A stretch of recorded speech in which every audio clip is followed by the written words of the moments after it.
Ang susi ng hating gabi, ang ulan ay isang malamig at walang tigil na pagtambol laban sa bintana ng atik. Hawak ni Elara ang gasgas na tansong susi, ang ulo nito ay hugis parang umikot na ahas, isang regalong natagpuan niya sa loob ng 100 taong gulang na cedar chest ng yumaong lola niya. Laging misteryosa si Lola Clara, nagpapahiwatig ng mga nakalimutang kayamanan at matagal ng alita ng pamilya, ngunit namatay siya bago pa siya mabigyan ni Elara ng pagkakataong magtanong pa ng detalye. Hindi ka siya ang susi sa anumang kandado sa bahay. Dahil sa pagkadismaya, buntik na itong ibato ni Elara pabalik sa cedar chest, ngunit ang metal ay mainit pa rin mula sa hawak niya. At may kung anong tungkol sa walang laman na mata ng ahas ang tila nagbabantay.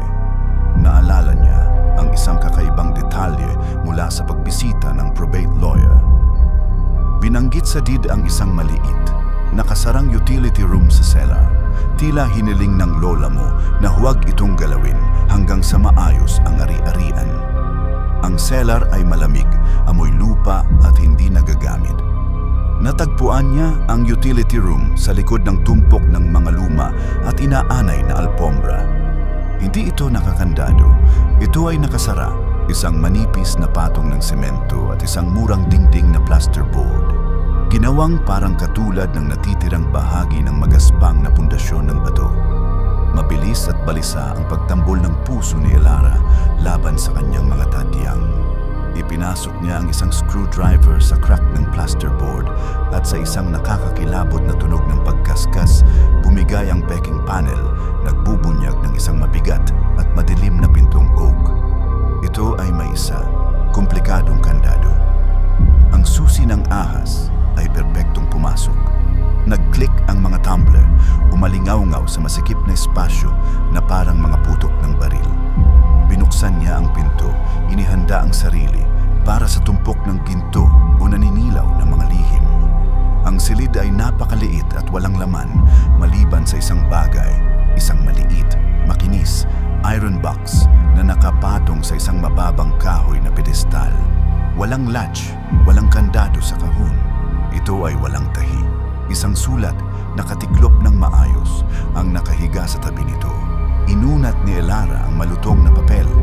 Sa elegante at paikot-ikot na sulat kamay ng kanyang lola nakasulat, "Aking mahal na Elara, kung binabasa mo ito, mayroon kang pasensya at tapang na inaasahan ko. Ang tunay na kayamanan ay wala sa paghahanap, kundi sa pag-unawa. Nasa iyo ang susi sa unang pinto. Ngayon, kailangan mong pumili. Ang kahon na ito ay naglalaman ng tanging bagay na may halaga. Kailangan mo itong buksan." Tiningnan ni Elara ang kahon. Paano ito bubuksan? Dinamahan niya ang makinis, malamig na bakal gamit ang kanyang mga daliri. Itinulak niya, hinila, dahan-dahan niyang inalog. Wala. Bumalik siya sa sulat. Sinuri ito sa huling pagkakataon.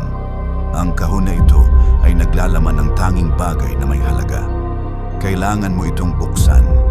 Inilagay niya ang sulat sa pedestal. Nahulog ang tingin niya sa susi na hawak pa rin niya, ang susi ng ahas. Ang susi sa unang pinto, isang kakilakilabot na kapagpapabaliw na pagkaunawa ang sumapit. Inikot niya ang mabigat, tansong susi ng ahas sa kanyang kamay, pinag-aaralan ang makapal na metal shaft.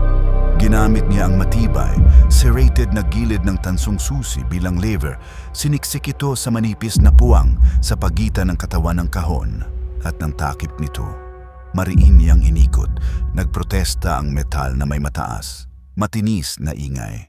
Bumukas ang takip, sumilip si Elara sa loob ng iron box. Ito ay walang laman maliban sa isang maliit, gasgas na pilak na punyal. Ang hawakan nito ay inukit na may pamilyar na disenyo, ang umikot na ahas. At sa ilalim ng punyal, isa pa, mas maliit na nota. Matagumpay mong nakumpleto ang unang gawain. Ang punyal na ito, mahal ko, ay magbubukas sa pangalawang pinto.